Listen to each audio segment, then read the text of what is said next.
Hay momentos en la vida en que una fuerza aparentemente inexplicable nos obliga a abandonar el mundo de la niñez y a internarnos por caminos nuevos. Y claro, muchas cosas que antes te agradaban te empiezan a molestar. Y otras a las que no les hacías mucho caso te comienzan a agradar. Por supuesto, esos cambios no son obra de la casualidad. Son la manifestación de las nuevas condiciones que establece la vida y que todas las personas han debido enfrentar alguna vez. Y a lo mejor no lo sabes, o tal vez ya estás cansado de oír. Los síntomas son inequívocos. No hay medicina capaz de evitarlo.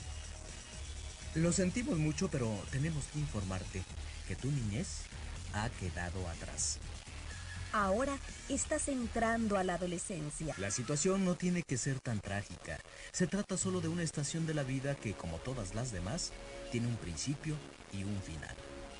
La adolescencia, de acuerdo con los doctos en la materia, empieza con una etapa llamada pubertad, la cual se ubica entre los 9 y los 12 años de edad. La pubertad es solo la etapa inicial de la adolescencia. A veces la adolescencia llega a prolongarse hasta los 18 o los 19 años de edad. Los cambios que se presentan en este periodo se encuentran relacionados con transformaciones de origen físico, psicológico y social. Veamos las principales causas y características de esta etapa llena de inquietudes y cosquilleos.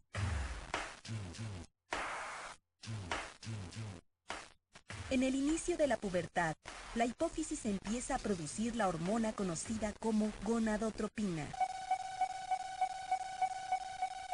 La gonadotropina envía la señal para que comience el proceso de funcionamiento de las glándulas sexuales, es decir, los ovarios y los testículos.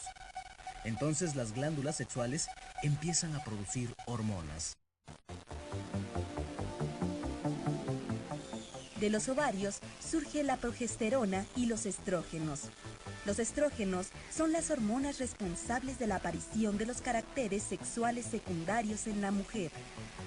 En los testículos se produce la testosterona, que es la hormona causante de la aparición de los caracteres sexuales secundarios en el hombre. Antes de hablar sobre los caracteres sexuales secundarios, es importante definir los caracteres sexuales primarios. Los caracteres sexuales primarios se manifiestan con la presencia de los aparatos reproductores. Aunque los aparatos reproductores están ahí desde que el individuo nace, comienzan a funcionar en la pubertad, pues solo entonces entran en actividad las glándulas sexuales. Estos cambios biológicos tienen también manifestaciones externas a las cuales se les llama caracteres sexuales secundarios. Los cambios se presentan gradualmente y no de un día para otro. En otras palabras, el paso de la infancia a la adolescencia tiene lugar paulatinamente, poco a poco. La duración de la etapa adolescente es distinta en cada individuo y depende de varios factores. Algunos de ellos son la herencia, la alimentación, el estado de salud, las condiciones higiénicas y el clima.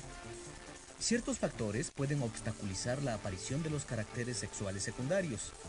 Si alguien no se alimenta correctamente o padece enfermedades, la adolescencia puede retrasarse o prolongarse. Por lo general, la adolescencia se inicia más pronto en la mujer que en el hombre. Cuando la adolescencia termina, el individuo se encuentra sexualmente maduro. Esto es, adquiere una estabilidad o equilibrio en los planos biológico, psicológico y social. Entonces, ya es capaz de enfrentar la delicada responsabilidad de reproducirse.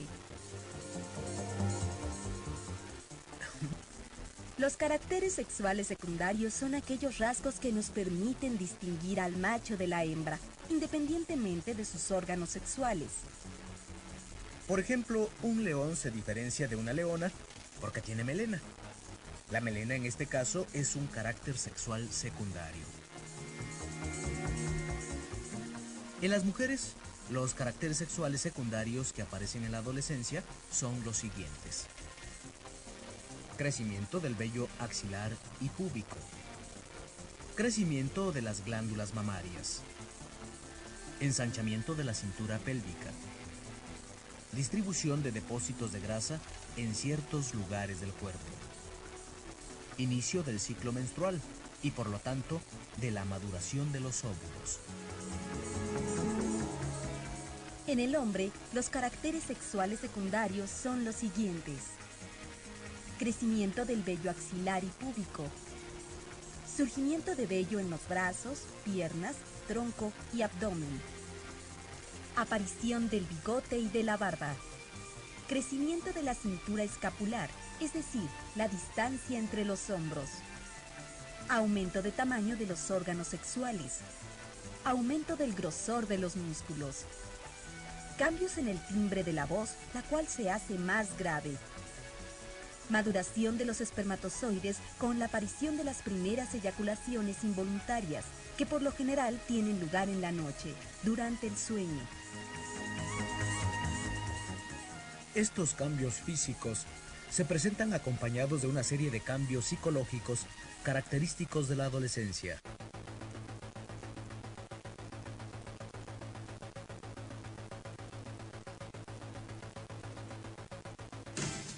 Como hemos dicho, la actividad de las hormonas no se restringe a los aspectos físicos, pues influye también en el comportamiento de los individuos. Al inicio de la pubertad, hombres y mujeres empiezan a sentir atracción recíproca. De repente, descubren que las personas del sexo opuesto son interesantes y tienen un cierto encanto. Sin embargo, no todo es felicidad. La aparición inesperada de los caracteres sexuales secundarios también provoca confusión. Para nadie resulta sencillo aceptar los cambios que el cuerpo sufre al pasar de la niñez a la adolescencia.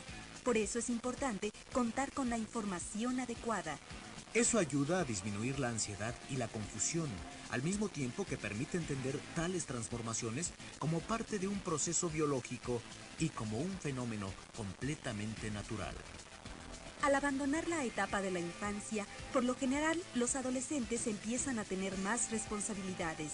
Si bien ganan cierta independencia, también se van haciendo conscientes de las obligaciones que tienen consigo mismos y con los demás. La responsabilidad de la propia existencia se expresa en la formación de un pensamiento propio. Ya las situaciones no se reducen simplemente a la obediencia ciega. Ahora, antes de aceptar algo, es necesario preguntarse el porqué de las cosas. Aunque algunas veces ganan las emociones y pierde la inteligencia. Pero de todas formas, es una manera de aprender. Si bien las diferencias son sanas, los pleitos no lo son tanto. Así que cuando se es adolescente, es necesario tener cierta paciencia con el mundo adulto. Los relevos generacionales nunca han sido fáciles. Ser joven no es cualquier cosa. Es una etapa importante, pues las personas se encuentran en un momento de búsqueda y en la plenitud de sus facultades. Tampoco es bueno exagerar y creer que uno puede ser joven toda la vida. Un aspecto muy interesante de la adolescencia consiste en que constituye el momento en el cual se empieza a formar la identidad. Al principio, los adolescentes buscan nuevos modelos de comportamiento, personas con quienes se puedan identificar. Todo esto es como ir reuniendo información, como tomar ideas de aquí y de allá para construir una personalidad propia. El proceso es bastante complejo y a veces conduce a situaciones de crisis o de duda. Sin embargo, en estos malos momentos puede haber enseñanzas muy buenas y lo importante es aprender de ellas. Además, las crisis y las dudas no son privativas del mundo juvenil. Son aspectos que forman parte del juego de la vida y permanecen con el hombre hasta su muerte. Estas crisis simplemente ayudan a resolver situaciones problemáticas. Es como solucionar un acertijo que a veces parece de lo más complejo. Lo importante, por supuesto, no es el acertijo, sino la solución. La juventud también puede ser una etapa muy fructífera. Un escritor francés del siglo XIX, Arthur Rimbaud, escribió toda su obra poética entre los 16 y los 20 años de edad. En la actualidad, a ese precoz escritor se le considera como uno de los fundadores de la poesía moderna. Claro está que se trata de un caso excepcional. Sin embargo, demuestra que en la adolescencia se pueden hacer cosas muy interesantes y trascendentes. O en otras palabras, ser joven no significa que tengas que esperar la edad adulta para hacer algo, pues todo, absolutamente todo, se encuentra en marcha y ya no se detendrá.